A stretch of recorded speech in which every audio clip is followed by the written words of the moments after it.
In the day, I spoke to the newsmaker Sudheendra Kulkarni soon after he fell victim to that ink attack. With ink still on his face, Kulkarni insisted he was going to continue with the book release, as he eventually did. And joining me now is our newsmaker of the day, Sudheendra Kulkarni, joins me. First of all, Mr. Kulkarni, I hope you are well, because the most important thing is your health. I hope you are well. I am well, Rajdeep. I am perfectly well. The other point is that I want to congratulate you on your bravery. You've been extremely brave in the manner which you've handled this entire situation. So kudos to you for that. But tell me, are you still a little bit rattled, surprised by what happened this morning? No, I am neither rattled nor surprised, because the Shiv Sena had already made its intent known. They had written a letter to our co-organizer, that is Nehru Center, where the program is going to take place this evening, and I want to tell you that the program will indeed take place. And the letter had made it clear that if we do not cancel it, they would disturb it, disrupt it in Shiv Sena style. So the Shiv Sena style, they have done it, and I hear that perhaps this is a saumya, a mild way of expressing their outrage. Maybe they have something else in mind, I don't know.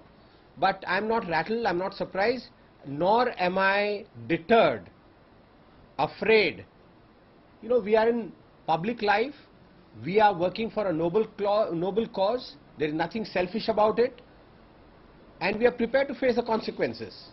Now the main objection that the Shiv Sena still seems to have is that your act of releasing Mr. Kasuri's book in Mumbai is deliberately provocative. Mr. Kasuri was foreign minister when a number of cross-border terror attacks took place on this country, and therefore A, you should be more sensitive, they say, to their concerns or the concerns of Indians who feel strongly about Pak-based terror, and B, that your act is provocative. How do you respond to this argument about sentiments and sensitivities being hurt? Rajdeep, yesterday, Satish Sani, the CEO of Nehru Center, and I went and met Shri Uddhav Thackeray. And I told him, and in fact it was part of a press release that we had put out yesterday, that we share the concern of all patriotic Indians, we share the concern of even the Shiv Sena, concern and outrage at the terrorist activities perpetrated by Pakistan-based groups. And I told Uddhav Thackeray that your concern and your anger is something that I fully share.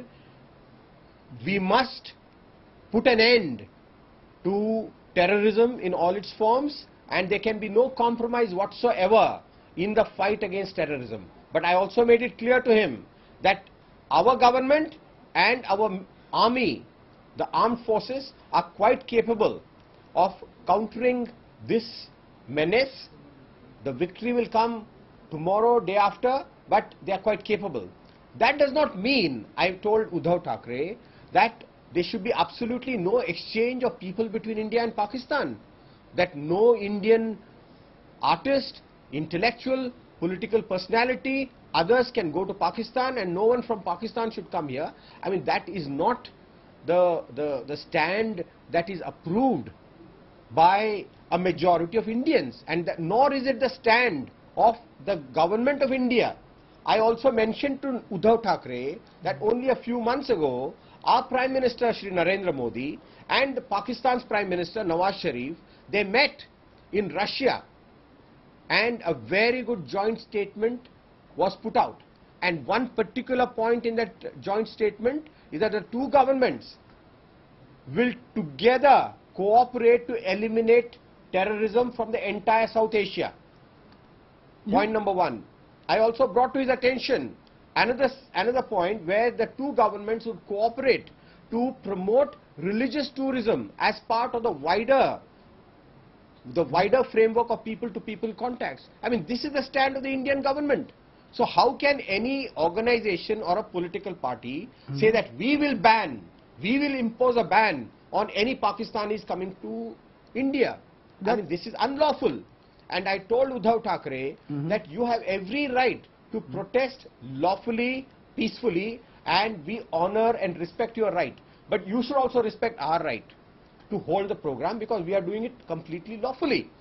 But the fact is, what was Uddhav Thackeray's response? I must point out, Rajdeep, one more very important point. Yes, go ahead. Our co-organizers. The meeting went on for more than an hour, and Uddhav Thackeray was again and again coming back to that, Pakistan is doing this and India is not giving a proper answer. That was his concern. But we told him that we believe that the solution, the eventual solution to all the problems between India and Pakistan is only through dialogue. Dialogue between governments and also dialogue amongst people. And I also pointed out, in fact, I have read Khurshid Kasuri's book, and I had pointed out, underlined all those places where Kasuri has in fact condemned terrorism from Pakistani soil. He has also mentioned that the non-state actors in Pakistan who were being promoted, it has harmed the interest of Pakistan. So there are many good points. He has also, very emphatically, strongly said that history is being taught in a wrong manner in Pakistan by negating the common civilization between India and Pakistan, because before 1947 there was only one civilization. But Mr. Kulkarni, so there are many good points, and therefore I told Uddhav Thackeray that it's an opportunity for people of Mumbai to listen to someone like him. But how will you respond? That does not mean that we approve and endorse 100% of what he has written. But how will you respond to those who say that the Shiv Sena's claim that it stands for the majority of Mumbaikars? The irony, of course, is that it's in the government in Maharashtra, so the law enforcers are turning lawbreakers. But that apart, the Shiv Sena claims to stand for the majority opinion of Mumbaikars, who they say are angry and outraged with Pakistan and Pakistan-sponsored terror. You see, the whole of India is outraged. As I said, and I told Uddhav Thackeray that the city of Mumbai is the biggest victim of cross-border terrorism. Beginning with 1993 bomb blast, 26/11, and many other incidents here. So we can't at all, if we are true Mumbaikars, if we are true Indians, patriotic Indians, we can't be in any way condoning acts of terror. And I also mentioned to him that today the situation in Pakistan is changing to a certain extent, because they are realizing that terrorism, support to terrorism is boomeranging on them. Because large number of people are being killed in terrorist acts in Pakistan itself. So, if after all this, if they have a different point of view, they are entitled to a different point of view, but they are not entitled to taking the law in their own hands. Let me ask you in conclusion, the Shiv Sena believes, and they've done this over the years, the fact is there is a BJP government in power. The fact is that Devendra Fadnavis has promised full security for your function. What does it say then about the nature of government? Both in Maharashtra and possibly at the center, if a key ally of the government believes that it can arrogate for itself the right to resort to a violent protest, what does it say about us as a people, and more particularly about the nature of government, if an intolerant force like the Shiv Sena is allowed to get away with it? Rajdeep, I want to say that we are very grateful to the government of Maharashtra, especially to the Chief Minister Devendra Fadnavis, for taking a very strong, firm, principled stand on the threats of the Shiv Sena. They have given full security to Khurshid Mahmud Kasuri right from the moment he arrived in Mumbai yesterday. So the government is not in any way responsible for whatever may have happened. But, it is the act of some intolerant people. This does not represent the ethos of Mumbai, it does not represent the ethos of Maharashtra, and certainly not of India. And I hope that sense will prevail.